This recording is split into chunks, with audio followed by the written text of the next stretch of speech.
I recently lost my job, and life hasn't been easy since.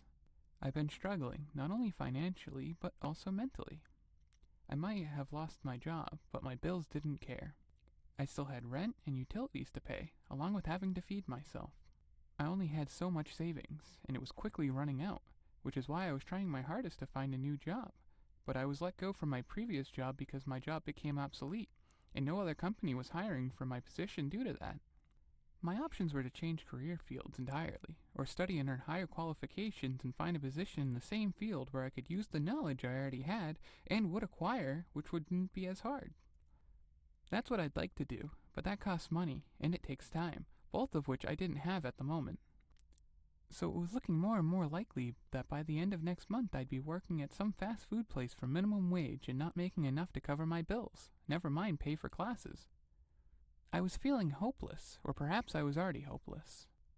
Either way, that letter that arrived in my mail filled me to the brim with hope. It was a bright gold envelope, which honestly seemed like some sort of spam or even scam mail.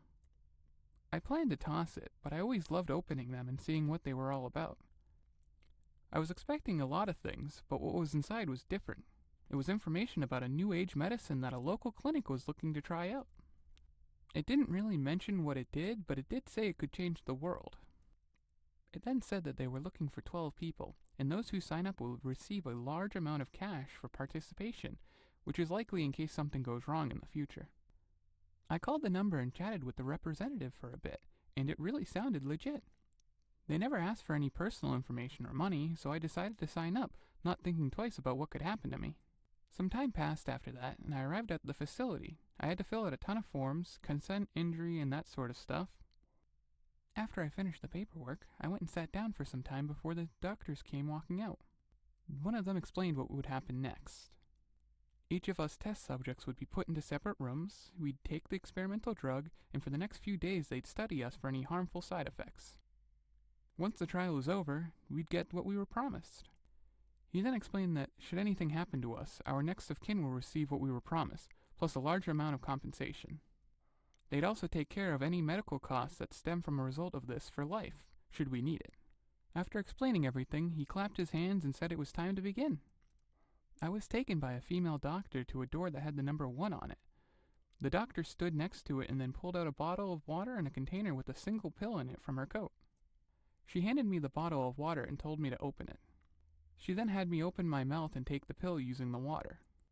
I did so, and then had to wait as she inspected my mouth, my hands, and the bottle of water to make sure I actually took it. Once she was sure I took it, she opened the door and told me I could go inside. As I entered, she told me I'd be in here alone for a few days, but everything I needed would already be inside or be brought inside for me as needed. So for the trial, I wouldn't really be in contact with them. She asked if I understood, and I nodded before walking into the room. The door behind me was slammed closed and quickly locked. It was clear I wasn't getting out of here until the trial was over, which was a bit unsettling, but perhaps it was for the best. I took a look around the room and was really confused. It wasn't a normal room. It sort of looked like a playpen for children, the kind you'd see at places like McTingle's, yet strangely, it looked like it was made for cats, as it was sort of shaped like a cat tower. It didn't help that there were a bunch of cat toys everywhere, a large cat bed, and even a cat box in the corner. Maybe it's part of the test. Maybe it was left like this after a different test. Either way, that was the room I would be stuck in for a few days. I didn't pay it much mind and went to lie on the cat bed and looked up at the ceiling. After about an hour, I noticed there was this really pleasant smell being pumped into the room. It was so nice and relaxing that I fell asleep. The dream I had during that sleep was strange. I was mostly myself, but I had such a pretty long cat tail. I was also running around my house on all fours playing with all sorts of things, including a piece of string. That was it. I had that dream all the way up until I woke up. When I woke up, I sat up and stretched.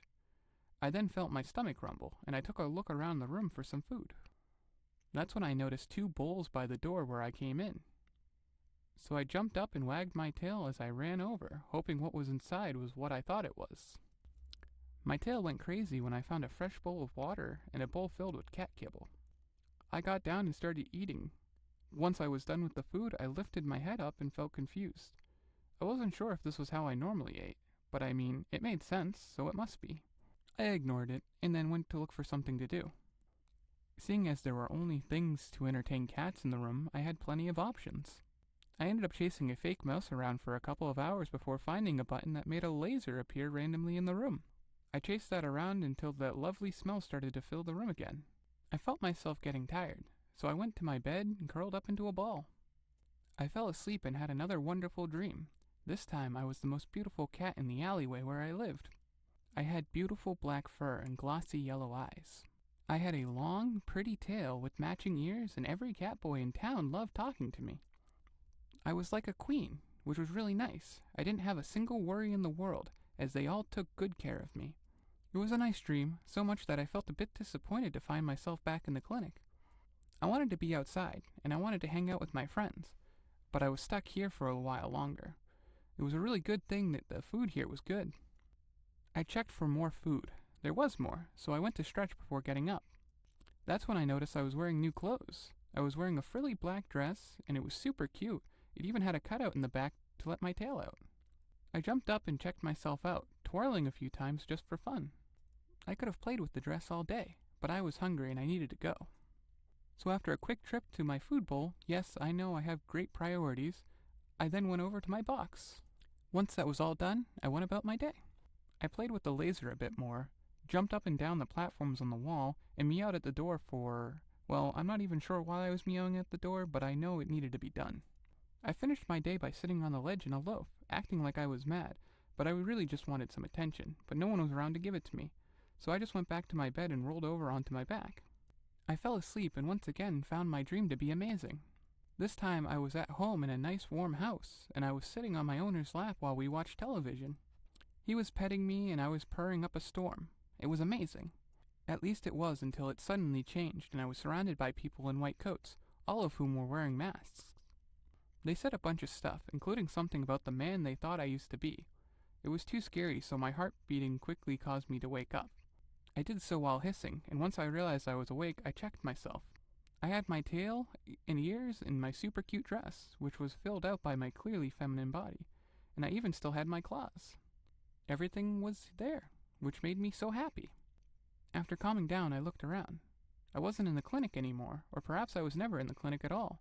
It could have been a dream as well. Either way, I was inside a bedroom, lying on a super comfy cat bed. I still had no idea where I was, so I stretched, got up, and started to explore the house. It was a very nice house, with plenty of spaces for a cat girl to hide, but the best part of it was the master. I found him in the living room and he instantly smiled when he saw me.